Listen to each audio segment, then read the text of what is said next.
बिजली मिल सके और उनके अधूरे काम जो है गायत्री देवी के माध्यम से, माता श्री के माध्यम से वापस साड़ा विधानसभा में जो है चार चांद लग सके। इसलिए आप सब अपने अपने हाथ ऊंचे, जनतागण भी आ रहे हैं, लेकिन अब 17 तारीख तक कहाँ तक पहुँच गई है और हम सब आम आदमी का, चाहे व्यापारी हो, चाहे मजदूर हो, चाहे किसान हो, आम आदमी को जीना हराम हो गया है। ये जो वोट है उसके एक तमाचा श्रीमान कैलाश जी त्रिवेदी साहब को यहाँ से जिताया था, उससे 3 गुणों मतों से यहाँ से श्रीमती गायत्री देवी जी को मंच। सबसे पहले तो आदरणीय त्रिवेदी जी को याद करते हुए, क्योंकि मेरी उनके साथ में काफी स्मृतियां हैं। मैं जब पार्लियामेंट का चुनाव भीलवाड़ा से लड़ा तब तो उनका आशीर्वाद मुझे प्राप्त हुआ, लेकिन इसके अलावा वो एक खिलाड़ी थे और वो वॉलीबॉल के अंतर्राष्ट्रीय खिलाड़ी रहे, और एक खिलाड़ी होने के नाते मुझे अनेकों बार उनके साथ में संवाद करने का मौका मिला, और उनके जैसे एक व्यक्तित्व को प्रभु ने आज हमारे बीच में से अपने पास ले गए। उसके लिए मैं सबसे पहले उनकी आत्मा की शांति की प्रार्थना करता हूं और उनको नमन करता हूं। मंच पर कांग्रेस पार्टी के कैंडिडेट, हमारी सबकी माता समान मैडम त्रिवेदी जी, मंच पर सभी सम्मानित सीनियर लीडर्स और साड़ा रायपुर के कोने कोने से आए हुए कांग्रेस पार्टी के साथी, नेता, आम जनता, जनार्दन, माताएं, बहनें, बुजुर्ग और युवा, मैंने निवेदन किया था आदरणीय राठौड़ साहब को कि क्षेत्रीय नेताएं बोलेंगे तो ज्यादा बेहतर रहेगा, लेकिन मुझे लगता है कि उन्होंने ये ठान रखी थी और इसका इशारा उन्होंने मुझे पहले कर दिया था। साथियों, ये बाई इलेक्शन, कोई नहीं चाहता कि बाई इलेक्शन हो, और विशेषकर एक ऐसी सीट पर जहां पर कैलाश त्रिवेदी जी जैसे जनता के दिलों से निकले हुए व्यक्ति, जनता की हर कसौटी पर खरा उतरा हुआ व्यक्ति चुना हुआ हो, तो मुझे लगता है कि कोई भी व्यक्ति कभी चाहता नहीं था। लेकिन इस पृथ्वी के ऊपर जो आया है उसका जाना तय है, चाहे वो इंसान है, चाहे वो पेड़ पौधा है, जीव जंतु है,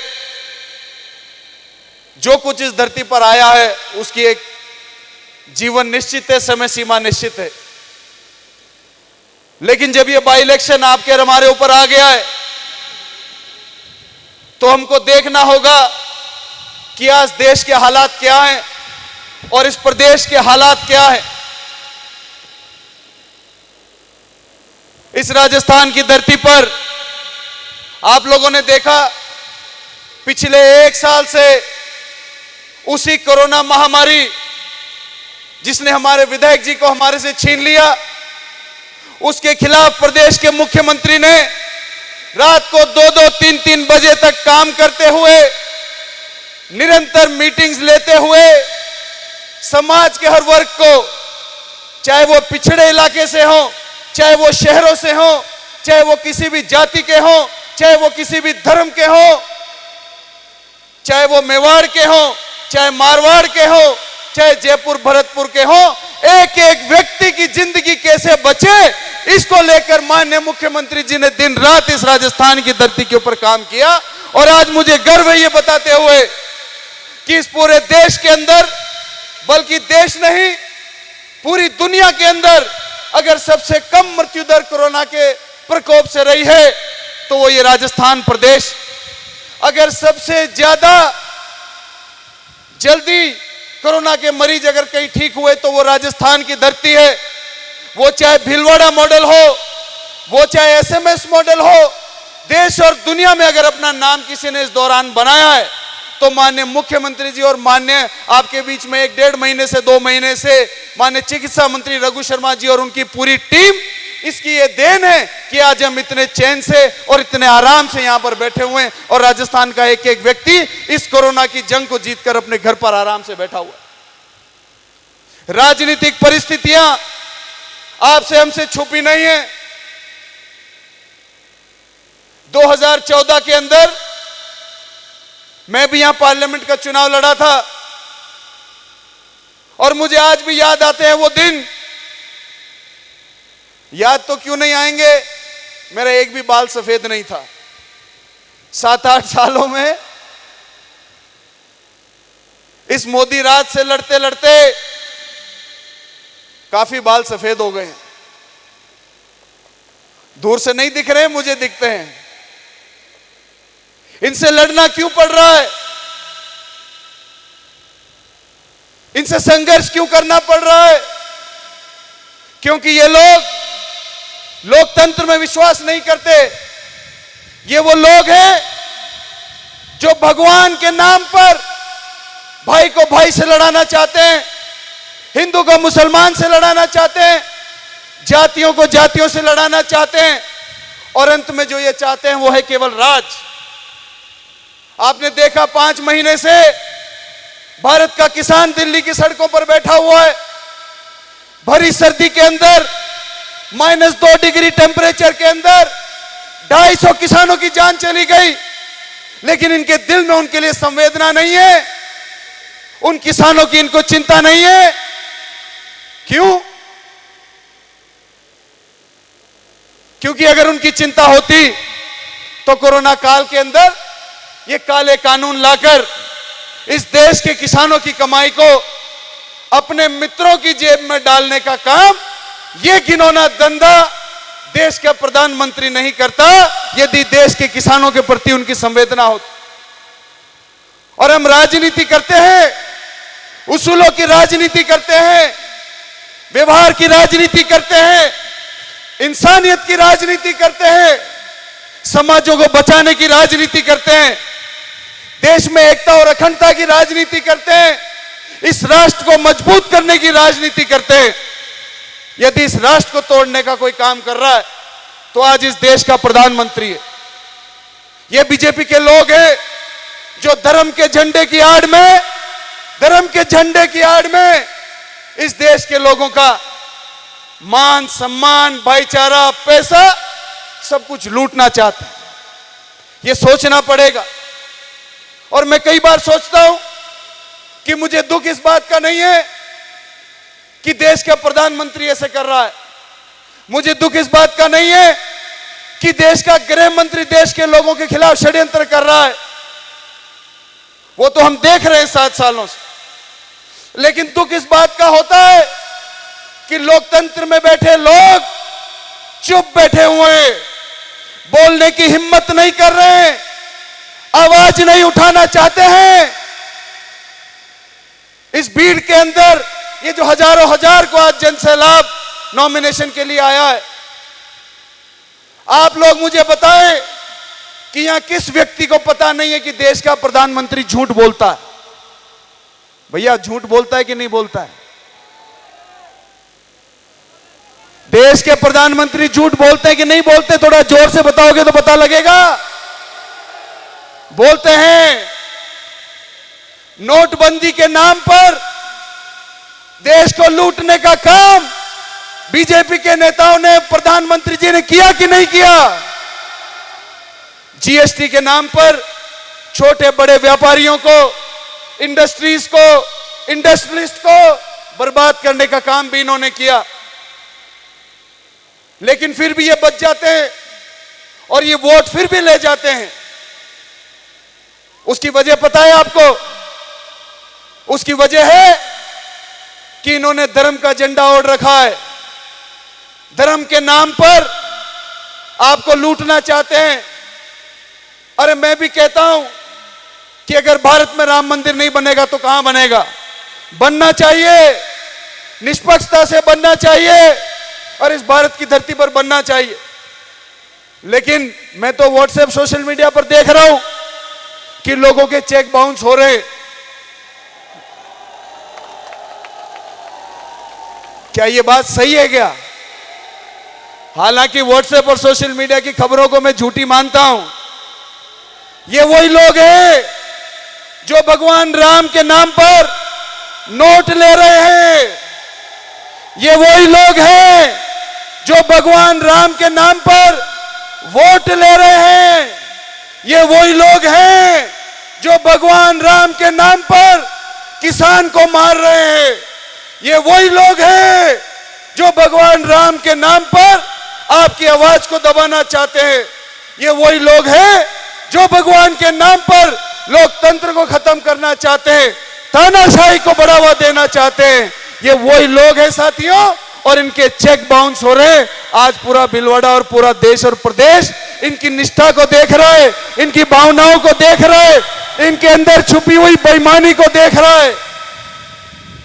माननीय मुख्यमंत्री जी, माननीय सचिन पायलट जी, माननीय प्रदेश अध्यक्ष श्री गोविंद डोटासरा जी और अजय माकन जी शायद आ गए,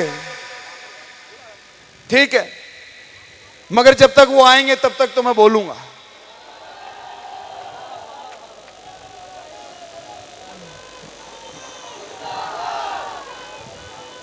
तो साथियों, ये वो लोग हैं जो भगवान के झंडे की आड़ में अपनी जेबें भरने का काम कर रहे हैं। और दुख इस बात का है कि कोई बोल नहीं रहा है। क्यों नहीं बोल रहे? किस बात का डर है आपको?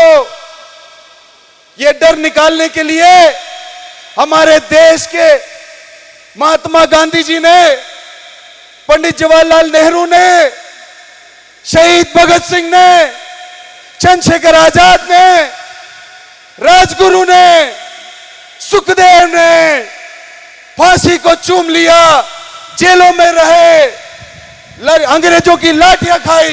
वो किस लिए खाई? आपका और हमारा ये डर निकालने के लिए, इस देश को गुलामी की जंजीरों से आजाद कराने के लिए, आपकी और हमारी आवाज को बराबर रखने के लिए। 36 कौम और सभी धर्म के लोगों का मान सम्मान बराबर होना चाहिए, बात का वजन बराबर होना चाहिए, वोट बराबर होना चाहिए, सबको शिक्षा बराबर मिलनी चाहिए, सबको खाना बराबर मिलना चाहिए। इसके लिए आजादी के दीवानों ने अपनी जान दी और आज हम इस लोकतंत्र को कहां लेकर जा रहे हैं? आज किसान आवाज उठाते हैं, उनको दबा दिया जाता है। व्यापारी आवाज उठाते हैं, उनको दबा दिया जाता है। ये लोकतंत्र को कहां ले जाना चाहते हैं, ये हम लोगों को देखना पड़ेगा। भैया थोड़ी शांति बनाकर रखो, क्योंकि शांति से सारे रास्ते निकलते हैं। और यही बात हमको बीजेपी को समझानी, डंडे से कोई चीज का रास्ता नहीं निकलना। तो साथियों, मैं अपनी बात पर वापस आता हूं कि वो लोग जिन्होंने देश के लिए, इस लोकतंत्र के लिए, आपके और हमारे यहां बैठने के लिए, आपके हमारे मान सम्मान के लिए अपनी जान न्यौछावर कर दी, और आज लोग डर रहे हैं, बोल नहीं पा रहे, पता नहीं क्या हो जाएगा। ये बीजेपी के नेता हमको जेल में डला देंगे, ये हमको लाठी मरवा देंगे। हमको बोलना पड़ेगा, हमको बोलना पड़ेगा, क्योंकि बहुत हो गया। और हमको अपनी कमजोरी दिखानी बंद करनी पड़ेगी। मैं कमजोरी दिखानी बंद करके इसलिए कह रहा हूं क्योंकि मोदी जी को हमारी कमजोरी बखूबी पता है। जब नोटबंदी हुई थी तो आपको याद होगा उन्होंने क्या किया था। 2014 का वो भाइयों बहनों वाला डायलॉग सबको याद है कि नहीं है? भाइयों बहनों, बहुत हुई महंगाई की मार, अब की बार मोदी सरकार। याद है ये डायलॉग? सारे याद है कि नहीं है? कि भूल गए? YouTube पे जाओ, रिवाइंड करो, कॉमेडी सर्कस जैसा भाषण लगेगा। कपिल शर्मा देखने की जरूरत नहीं है। तो जब नोटबंदी करी तो प्रधानमंत्री जी ने कहा कि चिंता मत करो भाइयों बहनों, तुम्हारा किसी का कुछ नहीं बिगड़ेगा।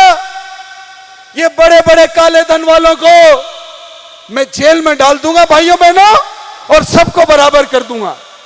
कहा था कि नहीं कहा था? नुकसान सबका हुआ, लेकिन ये माताओं बहनों का सबसे ज्यादा नुकसान हुआ।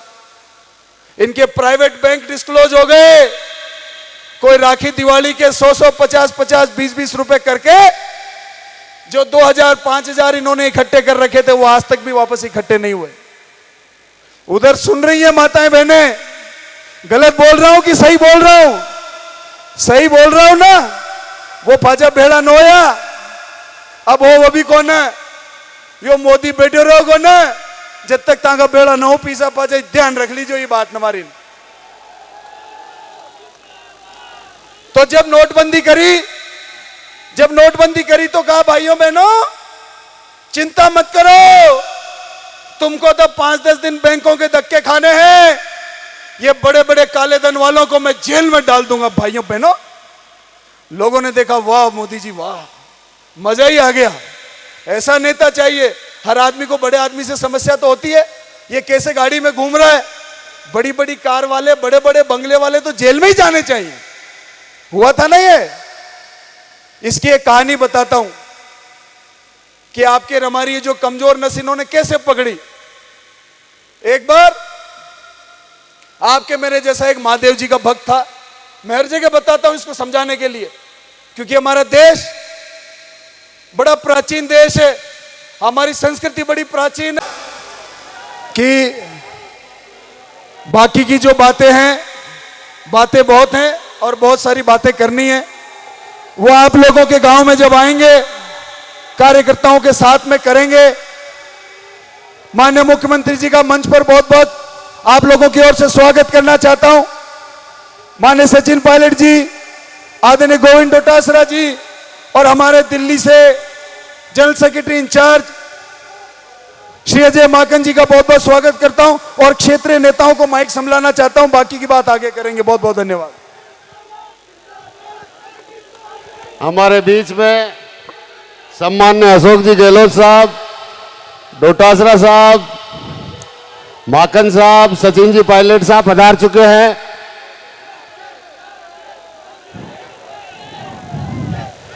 मैं अशोक जी गहलोत का स्वागत करें। हमारे पार्टी के प्रत्याशी सम्मान्य गायत्री देवी जी से निवेदन करना चाहता हूं कि वो मुख्यमंत्री जी का स्वागत करें। चेतन जी डीडवाड़िया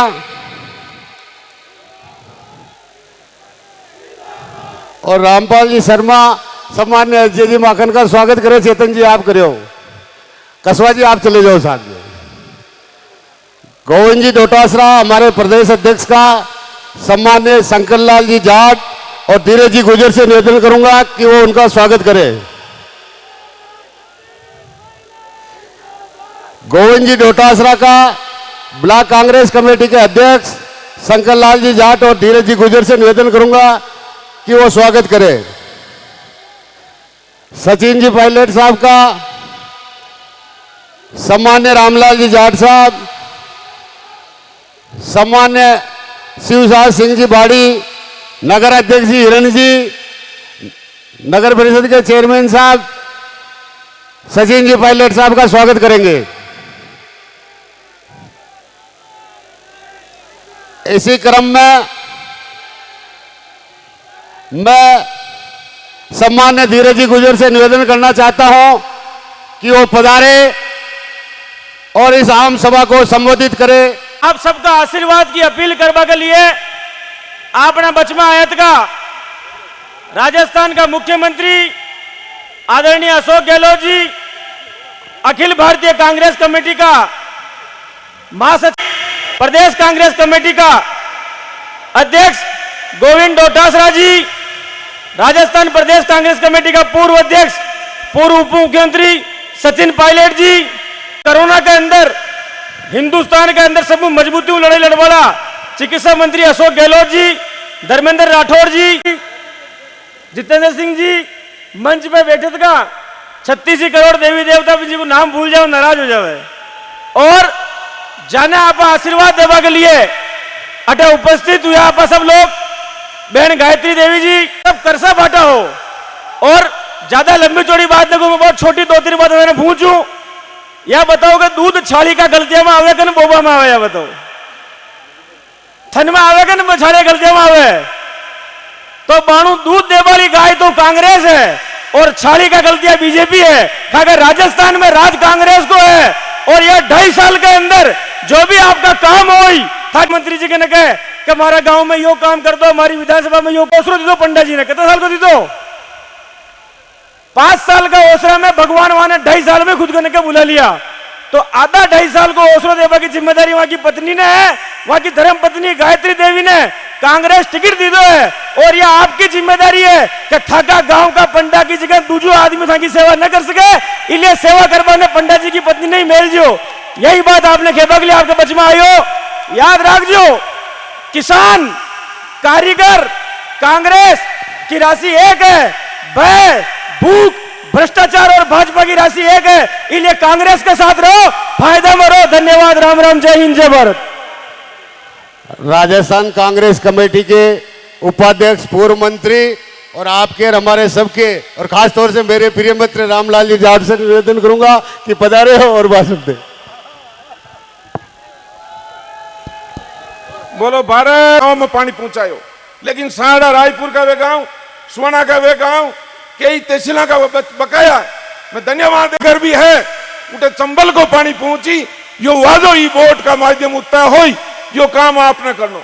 लारला टाइम है 5 साल में भारतीय जनता पार्टी का विधायक था, राज भी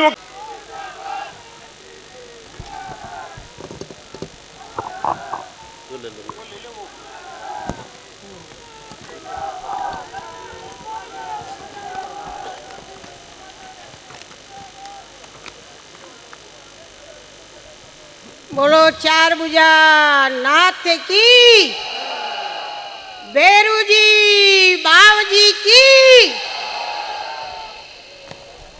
आदरणीय मुख्यमंत्री जी अशोक गहलोत साहब, प्रभारी श्री अजय माखन साहब, प्रदेशाध्यक्ष श्री गोविंद सिंह जी डोटासरा साहब, पूर्व प्रदेश अध्यक्ष जी श्री सचिन पायलट साहब, जिले के प्रभारी मंत्री श्री रघु शर्मा साहब, उपचुनाव के प्रभारी श्री धर्मेंद्र जी राठौर साहब, प्रदेश उपाध्यक्ष मंडल के विधायक श्री रामलाल जी जाट साहब, पूर्व विधायक श्री धीरज जी गुजर जी और हमारे भिलवाड़ा के जो भी कांग्रेस पदाधिकारी वो सब, और 33 करोड़ देवी देवता और रिजू झुंझुनू वाले जी, समस्त मंच।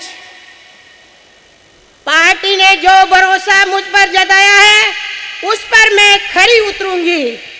मैं आप सभी को साथ लेकर चलूंगी और आपके मान सम्मान में कोई कमी नहीं रखूंगी। जैसे त्रिवेदी साहब आपके सामने सुख दुख में खड़े रहते थे, उसी तरह मैं भी रात दिन आपके सामने खड़ी रहूंगी। मैं अपना जीवन त्रिवेदी साहब के जैसे ही आपके लिए न्योछावर करूंगी। कोरोना काल में आपके अपने लाडले नेता श्री साहब त्रिवेदी साहब हम सब समझाते थे कि कोरोना काल में हिंदुस्तान में कोई भी बाहर नहीं घूम रहे हैं और आप भी अपने जीवन और स्वास्थ्य का ध्यान रखो। मगर उनके दिमाग में हर समय सारा क्षेत्र की जनता ही घुमा करती थी। उन्होंने मुझे कहा था कि आज मैं विपदा में हमारी जनता पर नहीं खड़ा रहूंगा तो मेरा फर्ज नहीं बनता। मेरा फर्ज बनता है कि एक भी व्यक्ति मेरे क्षेत्र का भूखा नहीं रहे।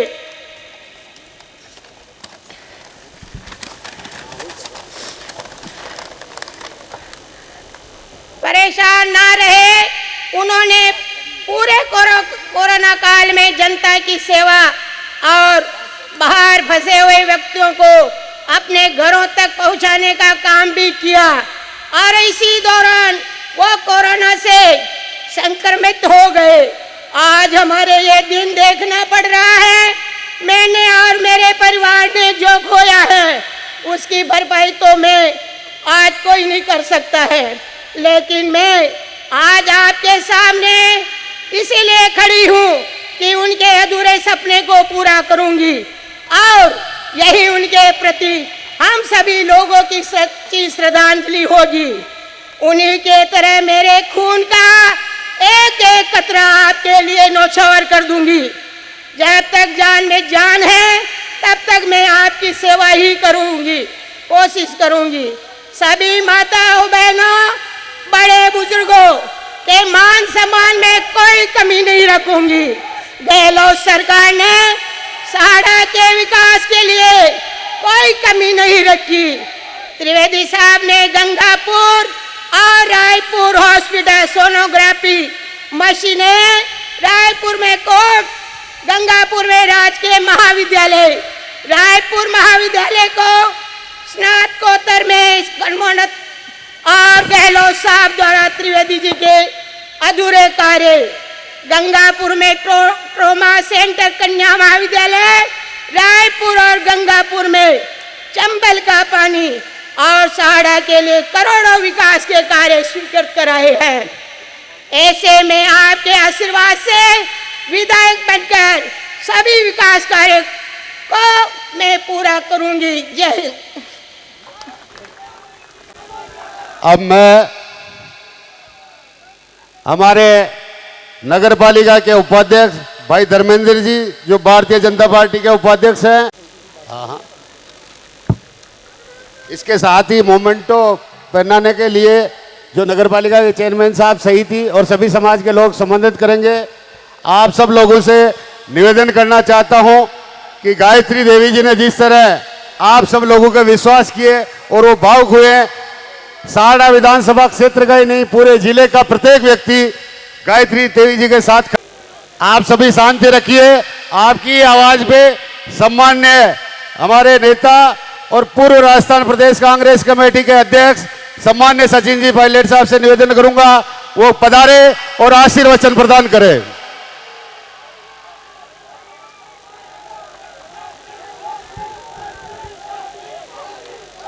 भाई सुनो मेरी बात, पहली बात सुनिए।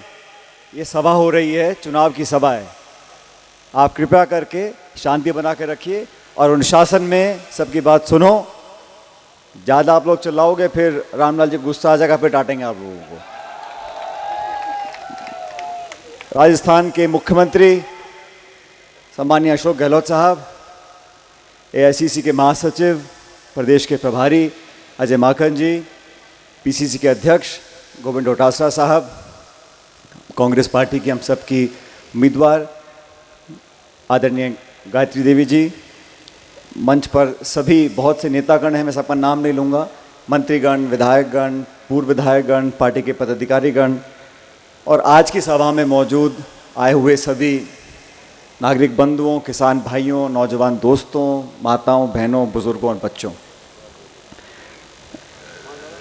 साथियों, सोनिया गांधी जी ने, कांग्रेस पार्टी ने, राहुल जी ने आज हमारे बीच में कांग्रेस के उम्मीदवार के रूप में गायत्री जी को आपके बीच सौंपा है। स्वर्गीय कैलाश जी के अंतकाल के बाद उपचुनाव होना था और ये बात सच है कि बहुत सोच समझकर सबसे चर्चा करने के बाद कांग्रेस पार्टी ने मन बनाया और आप सब पे भरोसा करते हुए आज गायत्री जी को अपना उम्मीदवार बनाया है, ताकि साड़ा विधानसभा क्षेत्र से जो बचा हुआ कार्यकाल है 3.25 साल का, उस कार्यकाल में आपकी सेवा के लिए जैसे स्वर्गीय कैलाश जी करते थे, ठीक उसी तरह आपकी सेवा के लिए गायत्री जी को आपके बीच में उतारा है। इससे पहले अभी हम सुजानगढ़ में थे, वहाँ पर भी उपचुनाव है और वहाँ बहुत अच्छा माहौल कांग्रेस के पक्ष में बना हुआ है। लेकिन आज इस चुनाव के माध्यम से हमें 2 बातों को साधना पड़ेगा। पहला, जो केंद्र की सरकार है, जो बीजेपी की सरकार और नीतियाँ बनाकर हमारे पर थोपने का काम कर रहे हैं, चाहे वो कृषि का कानून हो, चाहे महंगाई की मार हो, चाहे बेरोजगारी हो, चाहे लॉकडाउन हो, चाहे नोटबंदी हो, गैस पेट्रोल डीजल सबकी कीमत आसमान छू रही है और वो केंद्र की सरकार बिना सोचे समझे अपना काम करे चले जा रही है। उनको टोकने के लिए, उनको संदेश देने के लिए इन तीनों उपचुनावों में कांग्रेस पार्टी को जिताना बहुत जरूरी है। अभी देश भर में 5 राज्यों के चुनाव हैं, 2 मई को मतगणना होगी और मैं समझता हूं कि भारतीय जनता पार्टी कितनी कोशिश कर ले लेकिन दोबारा सत्ता में असम में नहीं आने वाली और बंगाल में भी वो कुछ भी कर लें लेकिन वहां की जनता उनको आशीर्वाद नहीं देने वाली। ठीक उसी तरह आज हम सबको बहुत सोच समझकर एक दूसरे का साथ देना है और इस उपचुनाव में अगर हम कांग्रेस पार्टी को जिताते हैं तो एक संदेश जाएगा मजबूती का, बहुमत का, सरकार के किए गए कामों के ऊपर मोहर लगाने का। और भारतीय जनता पार्टी ये चुनाव लड़ रही है, कितना अंतर कर ले उस दल में आप जानते हो, ऊपर से नीचे तक उस पार्टी में फूट पड़ी हुई है और इस उपचुनाव में फूट सामने आएगी। लेकिन आज मैं गांधी जी का भाषण सुन रहा था, जिस आत्मीयता से आपके बीच में अपने आप को कैलाश जी के जाने के बाद अपने आप को समर्पित वो कर रही हैं, मुझे लगता है कि इसमें जाति बिरादरी सब भूलकर 36 कौमों के लोग मिलकर, जैसे पहले आपने कैलाश जी को आशीर्वाद दिया था, ठीक उसी तरह आप इस बार दोबारा 17 तारीख को इस हाथ के निशान पर बटन दबाकर कांग्रेस पार्टी को जिताएं। मंच पर सभी अपनी अपनी भूमिका निभा रहे हैं काम करने में। हमारे प्रभारी मंत्री रघु जी हैं, भीलवाड़ा के, इस चुनाव के इंचार्ज हैं और देखो कैसे रघु जी पूरी घड़ी घूम कर आती है। जितने मंच पर बैठे हैं, जब आपका उपचुनाव हुआ था अजमेर का तो हम सब ने जाकर वहाँ काम किया था और आज आपको वो चुकाना है, इसलिए आप यहाँ बैठो और यहाँ से कांग्रेस को जिताकर भेजो। मुझे पूरा विश्वास है कि आपके साथ मिलकर कांग्रेस का एक एक कार्यकर्ता मदद करेगा। 17 तारीख को जब मतदान हो उसमें सारी बातें भूलकर हमें हाथ का निशान है उस पर बटन दबाकर कांग्रेस पार्टी को जिताना है, ताकि संदेश जाए जयपुर दिल्ली में मजबूती का, ताकत का, एकता का। और भारतीय जनता पार्टी ने जो घमंड और अहंकार की राजनीति करी है उसको करारा जवाब देने के लिए आप सभी लोगों से मैं निवेदन करता हूं कि 17 तारीख को कांग्रेस को जिताकर गायत्री जी को अपना विधायक बनाएं। बहुत बहुत धन्यवाद। जय हिंद, राम राम साहब। सम्मान्य सचिन जी पायलट। आज की इस नामांकन रैली में हमारे आदरणीय मुख्यमंत्री अशोक गहलोत जी, हमारे अखिल भारतीय कांग्रेस कमेटी के महासचिव इंचार्ज राजस्थान आदरणीय अजय माकन जी, सम्माननीय सचिन पायलट जी, हमारे काबीना मंत्री आदरणीय डॉक्टर रघु शर्मा जी, मंत्री चांदना जी, एआईसीसी सेक्रेटरी धीरज गुर्जर जी, रामलाल जाट साहब, मुकेश वर्मा जी और तमाम राजेंद्र जी, और आज जिनका नामांकन हुआ है आपकी अपनी लोकप्रिय कांग्रेस पार्टी की उम्मीदवार, जिनके नाम के ऊपर सोनिया गांधी जी ने मोहर लगाई है, आदरणीय गायत्री देवी त्रिवेदी जी, राजेंद्र त्रिवेदी जी, सम्मानित मंच, सबका नाम नहीं ले रहा हूं, माफी चाहता हूं। आप तमाम कांग्रेस पार्टी के तमाम नेता, कार्यकर्ताओं, माताओं, बहनों और पत्रकार बंधुओं, आज से 2.25 साल पहले 8 दिसंबर 2018 को आप सबके आशीर्वाद से यहां से आपके लोकप्रिय नेता स्वर्गीय कैलाश त्रिवेदी जी विजयी हुए थे। राजस्थान में कांग्रेस की सरकार बनी आप सबके आशीर्वाद से। जो 2 साल में, 2.25 साल में सरकार ने काम किया आप सबके सामने है। आपके नेता कैलाश त्रिवेदी जी ने जिस प्रकार से वर्षों से आपकी सेवा की है, मुझे अच्छी तरह याद है 2008 से 13 में मैं पहली बार विधायक बना था। कैलाश त्रिवेदी जी भी मेरे साथ विधायक थे। हम पास की सीट पे बैठते थे। कैलाश त्रिवेदी जी हमेशा आपके साड़ा विधानसभा क्षेत्र के लोगों के विकास के काम, उनके व्यक्तिगत कामों के लिए हमेशा प्रयत्नशील रहते थे और चाहे मंत्री हो, मुख्यमंत्री जी हो, सबके सामने जाकर के आपके क्षेत्र का विकास करते थे। लेकिन अब की बार कैलाश त्रिवेदी जी को पूरा आपने जिताया, लेकिन विधि के विधान को कोई रोक नहीं सकता। कैलाश त्रिवेदी जी हमारे बीच में नहीं रहे, इसीलिए आज उपचुनाव के नामांकन रैली में हम सबको आना पड़ा। लेकिन मुझे खुशी है इस बात की कि आदरणीय सोनिया गांधी जी, आदरणीय माकन साहब ने, हमारे कांग्रेस पार्टी के आला कमान ने सोच समझ करके आपकी भावनाओं की कदर करते हुए आपने जो चाहा, आपके बीच में उनकी धर्मपत्नी आदरणीय गायत्री देवी जी त्रिवेदी को आपका लोकप्रिय उम्मीदवार बनाया है। कैलाश त्रिवेदी जी के जो अधूरे सपने हैं गायत्री जी वो पूरा करेंगी। जिस प्रकार से त्रिवेदी जी स्वयं आपके बीच में रह करके आपके दुख दर्द में शामिल होते थे, मुझे पूरा विश्वास है कि कांग्रेस पार्टी के उम्मीदवार गायत्री जी यहां से जीतेगी और राजस्थान की विधानसभा में और बाहर जहां भी जरूरत होगी आपके विकास के काम कराएगी, आपके सुख दुख में भागीदार रहेगी। सारे के सारे लोगों को पता है कि जिस प्रकार से जब हमारी सरकार बनी थी तो भारतीय जनता पार्टी का वित्तीय कुप्रबंधन हमारे सामने था, फिर भी हमारी सरकार ने अच्छे काम किए। जब कोरोना आ गया तो पूरे विश्व में जब ये था कि हम बचेंगे कि नहीं बचेंगे, हमारी जान बचे कि नहीं बचेगी, हमारे बच्चों का क्या होगा, हमारा क्या होगा, उस वक्त में माननीय मुख्यमंत्री जी ने बागडोर संभाली और पूरे देश में सबसे बढ़िया अगर किसी कोरोना का मैनेजमेंट किया महामारी का तो वो राजस्थान प्रदेश था। और उसमें आपके लाडले नेता स्वर्गीय त्रिवेदी जी भी एक थे जिन्होंने हमेशा आपके स्वास्थ्य की अच्छी कामना की और उसके लिए भरसक प्रयत्न किए। लेकिन आज आप समझ सकते हैं कि केंद्र में जिस प्रकार की ताकतें हावी हो रही हैं, लोकतंत्र नाम की कोई चीज नहीं रह गई है। किसानों की जो 3 काले कानून हैं वो जबरदस्ती थोपे जा रहे हैं, उद्योगपति मित्रों को फायदा देने की चेष्टाएं हो रही हैं, संस्थाएं को खत्म किया जा रहा है, चाहे चुनाव आयोग हो, सीबीआई हो, ईडी हो, तमाम के ऊपर एक तरीके से केंद्र की सरकार ने, मोदी जी ने और अमित शाह ने शिकंजा कस लिया है। आपके आशीर्वाद से 2.5 पौने 3 साल तक आपके सरकार आपके साथ में है, आपके विकास के काम होंगे, कैलाश त्रिवेदी जी के अधूरे सपने पूरे होंगे। मैं आपको विश्वास दिलाना चाहता हूं कि साड़ा विधानसभा क्षेत्र पूरे राजस्थान के 200 विधानसभा क्षेत्र में नंबर 1 रहेगा, कहीं भी पीछे नहीं रहेगा, यह मैं आपको विश्वास दिलाना चाहता हूं। मैं गायत्री देवी जी से, राजेंद्र त्रिवेदी जी से, गायत्री जी के पुत्रों से और राजेंद्र जी के पूरे परिवार से मिला हूं। सब में एक ही भावना है कि हमारा नेता, हमारा भाई जो सेवा करते करते यहां से इस दुनिया से विदा होकर चले गया, हम उनके अधूरों के सपनों को सब मिलकर के पूरा करेंगे और इस साड़ा विधानसभा क्षेत्र के लोगों की सेवा करेंगे। ये जज्बे के साथ में आपके सामने दोबारा यहां पर उपचुनाव में प्रत्याशी बनकर के कांग्रेस पार्टी की गायत्री देवी जी आए हैं। आप सबसे आग्रह करना चाहूंगा कि आप सब आज इसे लग करके दिन रात मेहनत करें, गांव-गांव में जाएं, ढाणी-ढाणी में जाएं, कांग्रेस की जो 2.25 साल की उपलब्धियां उसको बताएं। जो हमारा इस साल का मुख्यमंत्री जी ने बजट पेश किया है, आप देख सकते हो ऐतिहासिक बजट है।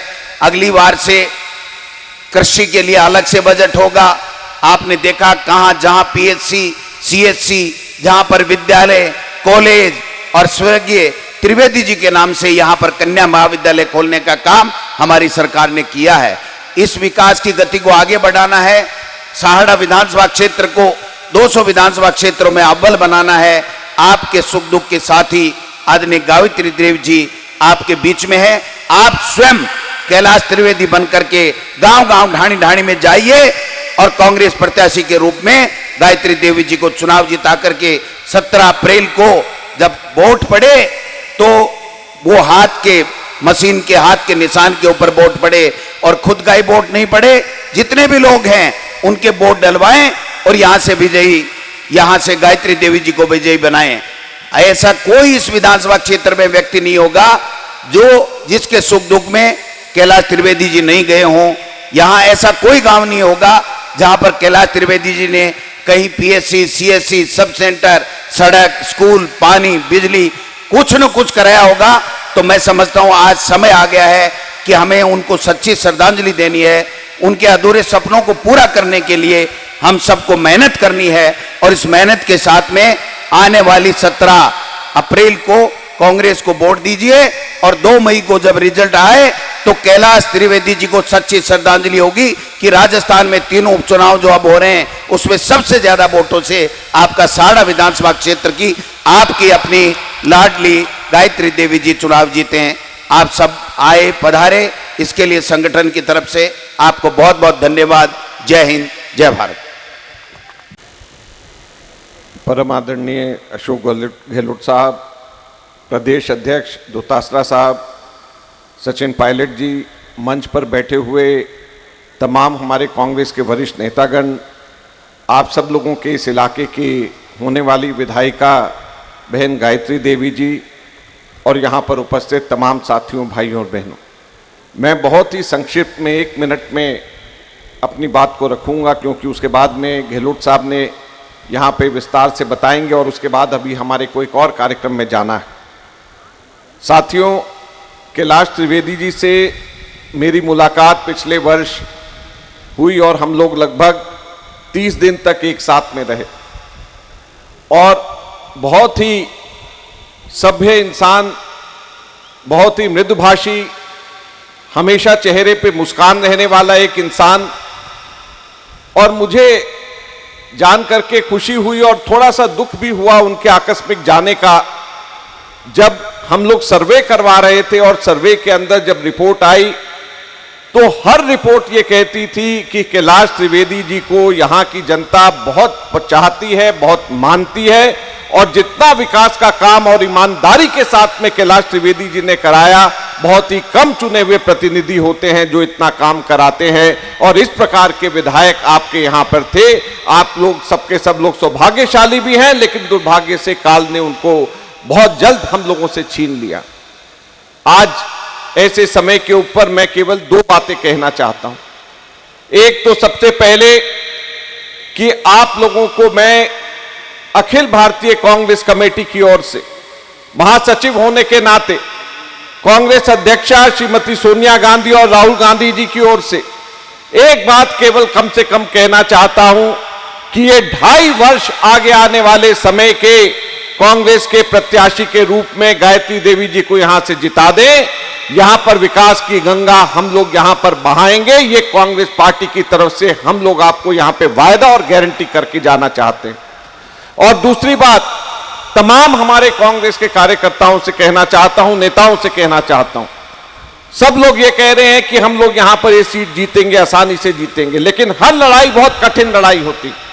और मैं तमाम कांग्रेस के कार्यकर्ताओं और नेताओं से कहना चाहता हूं कि जो भी आप लोग यहां पर काम करेंगे, मैं खुद यहां पे 3-4 दिन के बाद मैं आकर के बैठने वाला हूं, और मैं आपसे बताना चाहता हूं, ये वायदा करना चाहता हूं, गारंटी देना चाहता हूं कि जो कांग्रेस का कार्यकर्ता और नेता यहां पर अपना काम अच्छी तरीके से, ईमानदारी के साथ में और पूरी मेहनत के साथ करेगा, आगे आने वाले समय के अंदर सरकार में और संगठन में उसको पुरस्कृत किया जाएगा। ये हमारी जिम्मेवारी है, कांग्रेस पार्टी की जिम्मेवारी है, मैं अपनी तरफ से कहना चाहता हूं। गहलोत साहब जी भी इसका वायदा करेंगे, मुख्यमंत्री जी भी इसका वायदा करेंगे, लेकिन संगठन की तरफ से मैं वायदा करता हूं कि कोई भी व्यक्ति, कोई भी कांग्रेस का कार्यकर्ता यहां पर जो मेहनत करेगा, उसकी मेहनत व्यर्थ नहीं हम जाने देंगे। वो अपनी आंखों के सामने हम लोग यहां पर देखेंगे। इन शब्दों के साथ आप सब लोगों का फिर से बहुत बहुत धन्यवाद। जय हिंद, जय भारत, राम राम। सम्मान्य गहलोत साहब से निवेदन करूंगा कि वो पधारे और हम सबको आशीर्वाद प्रदान करें। सम्मान्य गहलोत साहब, गहलोत साहब, कांग्रेस आई, कांग्रेस आई।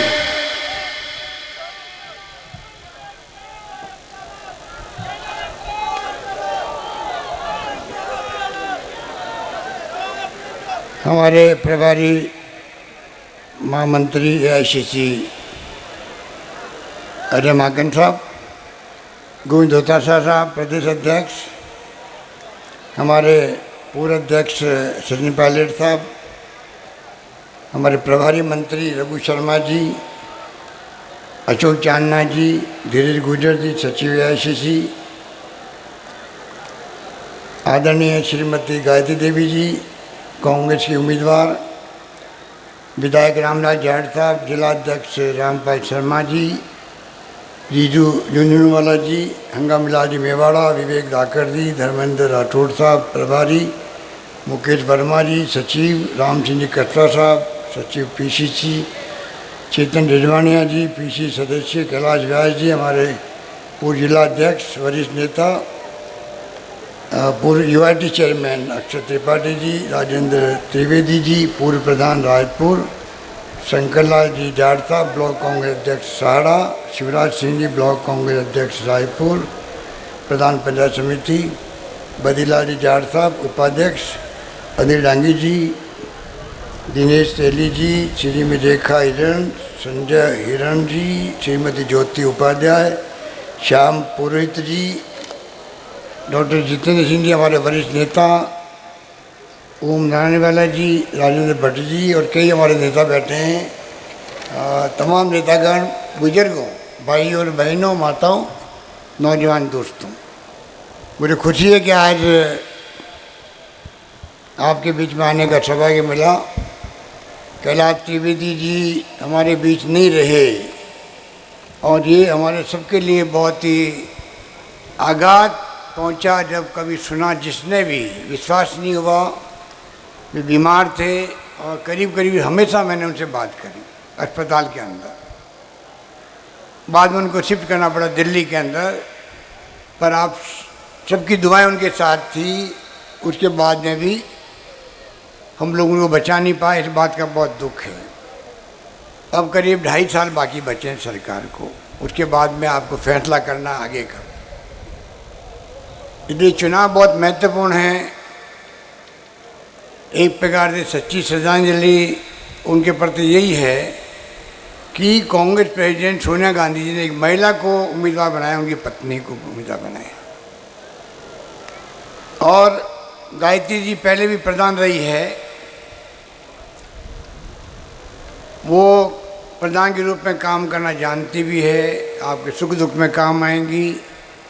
और मैं आपको ये विश्वास दिलाना चाहता हूँ कि पूरी सरकार और हम सब यहाँ बैठे हुए सभी लोग विशेष रूप से जो गायत्री जी आप सबके सुझाव लेके आएंगी विकास के। कैलाश जी ने भी कमी नहीं रखी थी। जो कैलाश जी ने मुझसे मांगा विकास के लिए, पानी, बिजली, शिक्षा, स्वास्थ्य, सड़कें, हमने कमी नहीं रखी। और आगे भी मैं विश्वास दिलाता हूँ कि हम सब मिलकर के गायत्री जो काम लेके आएंगे आपकी, वो काम पूरे होंगे, ये मैं आपसे वादा करना चाहता हूँ। मुझे याद है कि वैसे तो बहुत काम हुए हैं, पर जब पिछली बार doctor CP Joshi ji election लड़ रहे थे और आपके आशीर्वाद से मैं दूसरी बार मुख्यमंत्री बना ही था, तो मैंने वादा किया कि हम लोग चंबल का पानी भीलवाड़ा में लेके आएंगे। भीलवाड़ा बहुत संकटग्रस्त क्षेत्र है पीने के पानी को लेकर के, सब जानते थे। और वो वादा हमने निभाया। चंबल से पानी लाना 1000 करोड़ से ज़्यादा की योजना थी। वो बहुत बड़ी बात थी। कुछ इलाका छोटा हुआ, आपका भी साड़ा का इलाका छोटा हुआ है, उसमें भी हम पानी लाएंगे, ये हम आपसे निवेदन करना चाहते हैं। और मैं कहना चाहूँगा कि ये चुनाव कोई मामूली चुनाव नहीं है। हमने 3 चुनाव हो रहे हैं, हमने सब जगह ये बात कही है कि अगर एक सीट जीत जाती बीजेपी तो खाली 72-73 हो जाएंगे उनके। तो परंतु अगर एक सीट आपका आशीर्वाद मिलता है कांग्रेस को और जिताते हो आप कांग्रेस को, तो उसमें कई बड़े संदेश जाएंगे। एक तो सरकार की मजबूती का, जिससे कि हम 2.5 साल तक और मजबूती से आपकी सेवा कर सकें। ये तो लोकतंत्र है। आप माई बाप हो, आप जिसको आशीर्वाद देते हो, कोई वार्ड पंच बनता है गांव में, सरपंच बनता है, एमएलए बनता है, एमपी बनता है, और आपके वोटों के आधार पर ही राय बनती है सबकी कि भाई जनता किसके साथ में। अगर आप साथ मेरा दोगे, कांग्रेस का दोगे, हम सब का दोगे, तो अधिकारी भी समझ जाएंगे कि भाई सरकार के साथ में पूरी जनता खड़ी है। तो वो दौड़ दौड़ के काम भी करेंगे, आपको न्याय दिलाएंगे, मान सम्मान देंगे, चाहे पटवारी ग्राम सेवक भी क्यों नहीं हो। सरकार मजबूत रहनी चाहिए हमेशा, जिस पार्टी की सरकार भी हो। और ये आज बीजेपी के नेता सोशल मीडिया में, मोबाइल फ़ोन पे तरह तरह के अफवाहें फैलाते रहते हैं। टीवी के अंदर भी, अखबार के अंदर भी आप पढ़ते होंगे। उनमें कोई दम नहीं है, उनकी कथनी व करनी में अंतर है। क्या क्या नारे लगाते थे पहले जब ये सरकार में नहीं आते थे, तो आज वो नारे सब भूल गए। आज तो लोकतंत्र ही खतरे में देश के अंदर, कोई ढंग से बात नहीं कर सकता। टेलीफोन पे बात करते चमकता आदमी, भाई व्हाट्सएप पे बात करो, फेस टाइम पे बात करो। आप आलोचना कर सकते हो सरकार की, क्योंकि आपको अधिकार दिया, संविधान ने दिया अधिकार। और आज स्थिति ये देश के अंदर, अगर कोई आलोचना कर दे सरकार की, असमझ व्यक्त कर दे, तो पत्रकार हो, सामाजिक कार्यकर्ता हो, एक्टिविस्ट हो, उसको जेल में बंद कर देते हैं कि तो राजद्रोही, देशद्रोही आदमी है। एक 22 साल की लड़की को पकड़ के लेके आगे बेंगलोर से, पूरी बदनामी देश की हुई दुनिया के मुल्कों के अंदर। जब मोदी जाते थे पहले अमेरिका, इंग्लैंड, तो स्वागत होते थे, इस बार बहुत बदनामी वहाँ भी हो रही है। वहाँ जुलूस निकालते हैं किसानों को लेकर के। आप कल्पना करो, किसानों की बात को नहीं माना जा रहा। 4 महीने हो गए, ठंड के अंदर भी किसान बैठे रहे, 300 किसान मारे गए हैं। क्या लोकतंत्र में धरना देना, प्रदर्शन करना, आलोचना करना, ये अधिकार है हम लोगों का। हमारी गवर्नमेंट राजस्थान में है, हमारी कोई आलोचना करे तो हमें तो लगता है कि भाई आलोचना करें, इसमें कोई दम होगा। हम उनकी बात को ध्यान से सुनते हैं, समझते हैं, और सच्चाई होती है कि खबर में उसको दूर करने का प्रयास करते हैं। ये लोकतंत्र है, जिस जनता का भला हो। पर आज वो माहौल देश में नहीं है। मैं निवेदन करना चाहूँगा कि ये चुनाव, तीनों चुनाव हम लड़ना चाहते हैं कि 2.5 साल में हमने 2.25 साल में क्या क्या काम किए, गांव-गांव में क्या क्या काम किए, तहसील खोलना, उप तहसील खोलना, पानी में, बिजली में। अब हम लोग घर घर नल वाली स्कीम है भारत सरकार की, स्कीम तो भारत सरकार का नाम है। 50% पैसा देती राजस्थान सरकार, देती 50% पैसा। हमने मांग करी है कि रेगिस्तान के इलाके राजस्थान में हैं, पहले यूपीए गवर्नमेंट थी तब मिलते थे 90% मिलते थे भारत सरकार से, और 10% मिलते लगाना पड़ते थे स्टेट गवर्नमेंट को। हमने मांग की, अभी भी प्रधानमंत्री को मैंने पत्र लिखा है कि आप 90% दो केंद्र से। हमारे यहाँ दूरियाँ बहुत है गांव-गांव की। यूपी नहीं है कि एक गांव ख़त्म हुआ नहीं दूसरा गांव शुरू हो गया, ये यूपी नहीं है। ये राजस्थान है जहाँ एक गांव दूसरे गांव में 15-20 किलोमीटर लग जाते हैं। बाड़मेर, जैसलमेर में तो ढाणी में लोग बच गए जाके, गांव तो नाम मात्र के रह गए। तो मैं निवेदन करना चाहूँगा कि राजस्थान की स्थिति अलग तरह की है। भारत सरकार को कोई समझाने वाला चाहिए। पूरी राजस्थान के 13 जिलों की स्कीम बनी हुई, इनके राज की, बीजेपी के राज की, 13 जिले की। और प्रधानमंत्री ने खुद ने वादा किया जयपुर में और अजमेर के अंदर इसको राष्ट्रीय परियोजना घोषित करेंगे। 16 योजनाएं राष्ट्रीय परियोजना घोषित है देश के अंदर। अपने वादे पे अभी तक वो फैसला नहीं कर रहे हैं। हमने असेंबली में कहा है विपक्ष के नेताओं को, सबको, कि 25 MP जिता के भेजा राजस्थान ने, बीजेपी के 25 MP। क्या 25 MP की जिम्मेवारी नहीं है? जो वादा प्रधानमंत्री जी ने किया, वादा उनको याद दिलाएं और राष्ट्रीय परियोजना घोषित करवाएं उसको। कहने का मतलब ये है कि वादा करना और बात है और काम करना दूसरी बात है। हमने वादा किया मैनिफेस्टो आपसे। सचिन पायलट थे उस वक्त में PCC प्रेसिडेंट। जो मैनिफेस्टो बना घोषणा पत्र में, आज भी उस पर अटल हैं। उसी को पूरा करने का प्रयास कर रहे हैं हम लोग। अभी देखा होगा आपने, बजट के अंदर हमने बड़ी बड़ी घोषणाएं करी है।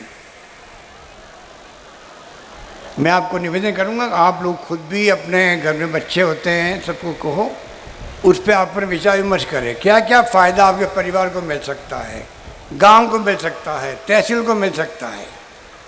हमने घोषणा करी है कि सबका बीमा होगा, आप सबका 5 लाख का। क्या मामूली बात है? 5 लाख का इलाज।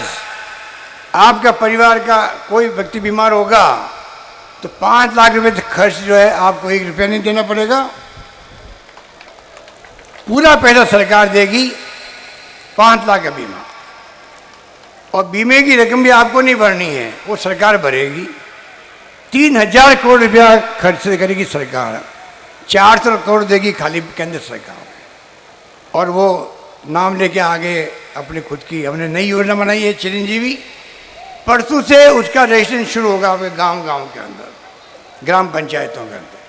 जिनका पहले से खाद्य सुरक्षा में नाम है उनको वापस रजिस्ट्रेशन करने की जरूरत नहीं पड़ेगी, पहले से आपका नाम जुड़ा हुआ है अधिकांश लोगों का। बाकी सबका बीमा किया जा रहा है। जो पैसे वाले हैं उनको भी खाली 850 रुपये देने पड़ेंगे, 850 रुपये सिर्फ। उसका बीमा ही 5 लाख का होगा। इस प्रकार से हमने बहुत बड़ी योजना बनाई है। उसका फ़ायदा आप सबको लेना चाहिए। अगर लापरवाही में आप नाम नहीं लिखाओगे तो फिर फ़ायदा कैसे मिलेगा? क्योंकि आधार कार्ड मांगेंगे आपसे जब अस्पताल जाएंगे आप इलाज कराने के लिए, चाहे प्राइवेट में जाओ चाहे सरकार में जाओ, सब जगह लागू होगी वो स्कीम। इतनी बड़ी योजना वो है।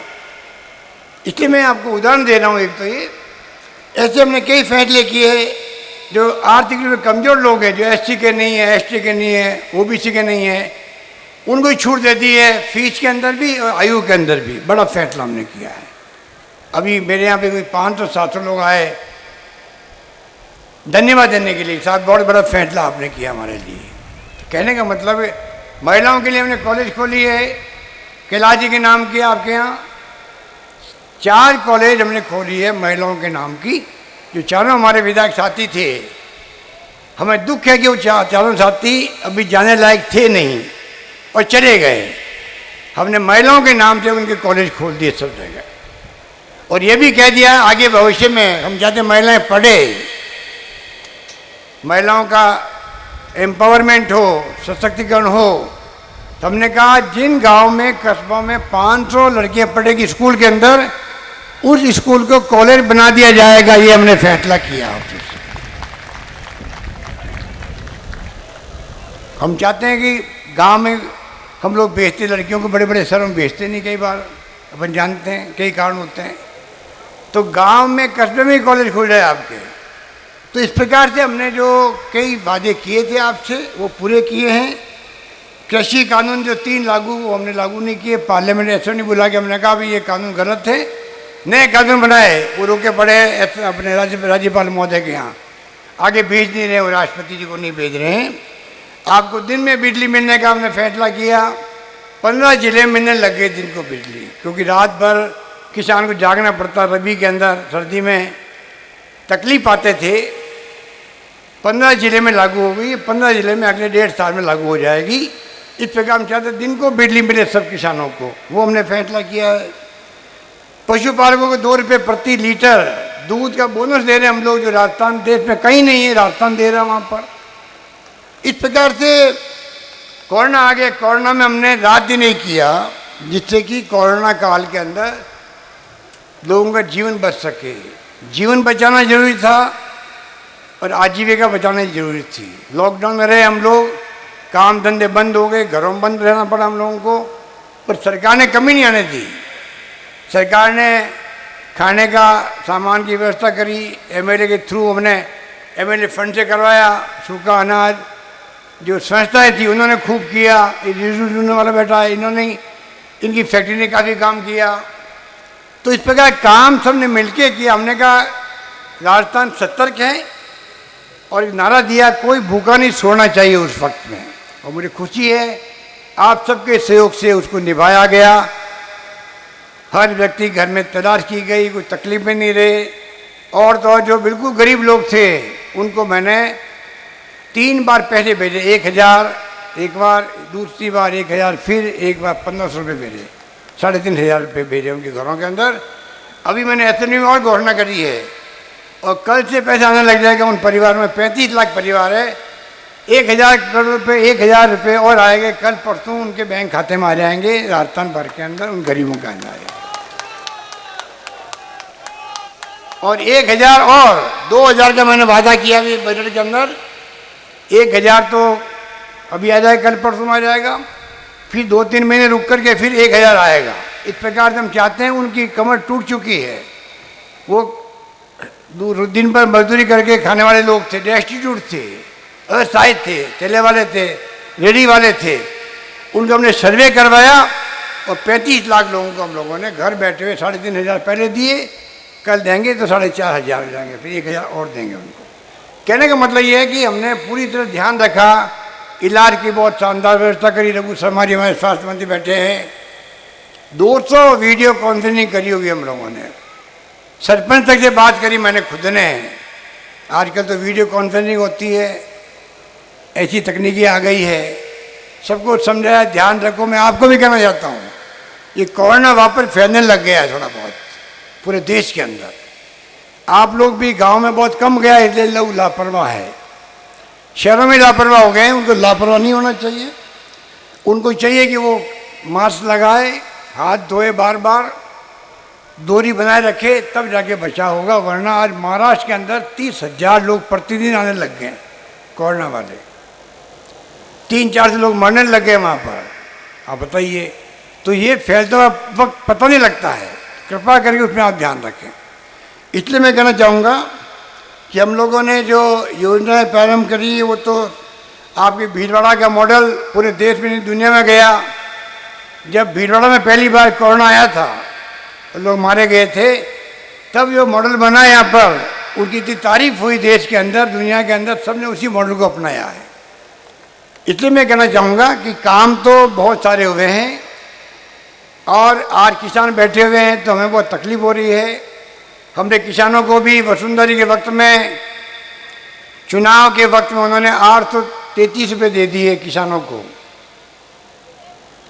चुनाव के जस्ट पहले दे दिए। वो बाद में बिना कोई पैसा अकाउंट में रखे हुए दे दिए, अकाउंट था ही नहीं, वो बंद हो गया बाद में, क्योंकि बजट में पैसा ही नहीं था। अब मैंने बजट में घोषणा करी है 832 की जगह 1,000 रुपया, मतलब पहले 10,000 देते थे साल का, अब हम देंगे 12,000 देंगे किसानों को, प्रति माह 1,000 रुपया देंगे। वो भी आपका जल्दी शुरू हो जाएगा। इस प्रकार से कैसे किसानों को तकलीफ में नहीं हो। बिजली की बात है, पानी की बात है, सूर्य भगवान की कृपा से जो सोलर प्लांट लग रहे हैं वो खेतों में लगवा रहे हैं। सरकार आपको लोन दिलवाएगी कि वहाँ पे बैंकों से लोन इस प्रकार का होगा कि आपको भरना नहीं पड़ेगा वापस, बिजली पैदा खेत में होगी, आपके कुएं में काम आएगी और बची हुई बिजली को आप बेच पाओगे सरकार को। इस प्रकार की स्कीम भारत सरकार ने भी बनाई है, हम भी लागू कर रहे हैं, यहाँ पर पूरे देश के अंदर लागू होगी। इस प्रकार से कोई कमी नहीं आए किसानों के लिए। सबसे बड़ी खुशखबरी आपके लिए है जो मैंने अभी घोषणा करी बजट में, अगले साल से किसानों के लिए अलग से बजट पेश होगा असेंबली के अंदर। ये मैं निवेदन करना चाहता हूँ। इस प्रकार से हमने कई फैसले किए। टाइम अभी नहीं है, वरना 2 घंटे बोलो तो कम पड़ता है, इसलिए कृपा करके आप लोग ध्यान रखो। अखबार में क्या खबर आती है, क्या क्या हमने फैसले किए हैं, उसका फ़ायदा आप लोगों गरीबों को दिलवाओ। कई लोगों को तो पता ही नहीं पड़ता क्या हो रहा है, उनको फ़ायदा मिलता ही नहीं बेचारों को। 5 साल निकल जाते हैं, इसकी मनी गरीब के लिए जानकारी के अभाव में वो उसका फ़ायदा नहीं उठा पाता। तो ये चुनाव हम चाहते हैं, तीनों चुनाव जो हमारी उपलब्धि हुई है 2 साल की, हालांकि कोरोना काल आ गया तो 8-10 महीने तो खराब हो गए, तब भी हमने काम किया जम करके। अब हमने वादे और किए आपसे बजट के माध्यम से। तो मैं आपको कहना चाहूँगा, कृपा करके तीनों सीटें कांग्रेस जीते। हमें उम्मीदवार तो एक प्रतीक होता है। सोनिया गांधी जी ने, राहुल गांधी जी ने सोच समझ के टिकट दिया, उनकी पत्नी को दिया है। कई नाम और भी चल रहे थे, आपको मालूम है, मैं उसे जिक्र नहीं करना चाहता क्योंकि भावना अलग होती है। पर आज 2.5 साल का मामला है, 2.5 साल में उनकी पत्नी को टिकट मिला है और उनके प्रति सच्ची श्रद्धांजलि वही होगी कि एक बार उनकी पत्नी को हम कामयाब करें और वो जैसा वादा उन्होंने किया आपके सामने वादा निभाएंगे। वो एक्टिव रह करके हम पूरा सहयोग करेंगे उनको। इसलिए मैं आप सबको आह्वान करना चाहूँगा, जो आप पधारे हो आज नामांकन के अवसर पर, आपका आशीर्वाद मिल गया इनको। आप पूरी मेहनत करें और कोई कमी नहीं आने दें। और हम लोग किस प्रकार साड़ा में, रायपुर में, अमीरगढ़ में, गंगापुर में, सब जगह जो जो आपकी मांगे हैं उनको हम लोग पूरा कर सकें। जल्दी प्रशासन गाँव के संग प्रशासन शहरों के संग अभियान चलेंगे, उसमें और ज़्यादा आपकी जो समस्याएं हैं उनका निपटारा पहले करते थे वैसा करेंगे। यही बात कहता हूँ, मैं आपको अपील करना चाहूँगा कि कोई कमी मत रखना। साड़ा की सीट पिछली बार भी आपने जीताई थी, कैलाश जी को ट्रायंगुलर फाइट हुई थी तब भी जीताई थी, इस बार भी आप कमी नहीं रखोगे, इनको जिताओगे। यही बात कहता हूँ, मैं अपनी बात समाप्त करता हूँ। धन्यवाद, जय हिंद, धन्यवाद। अब मैं राजेंद्र जी त्रिवेदी से निवेदन करूंगा कि वो धन्यवाद देने पधारे। उससे पहले सर्व समाज के सभी लोग और साड़ा विधानसभा के मुख्य कार्यकर्ता गहलोत साहब को माला पहना के स्वागत करेंगे।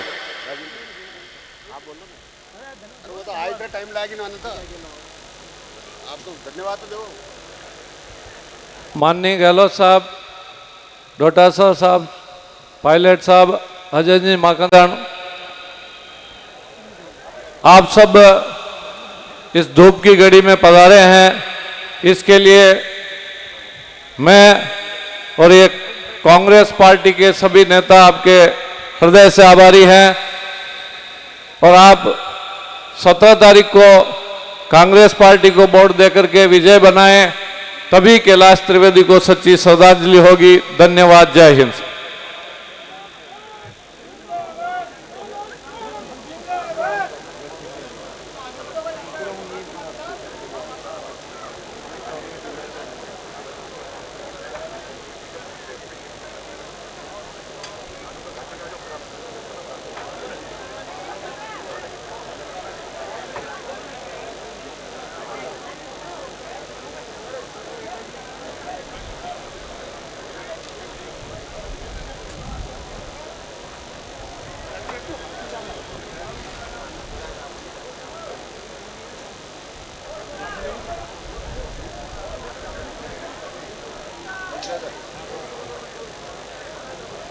आप आगे कितने बैठे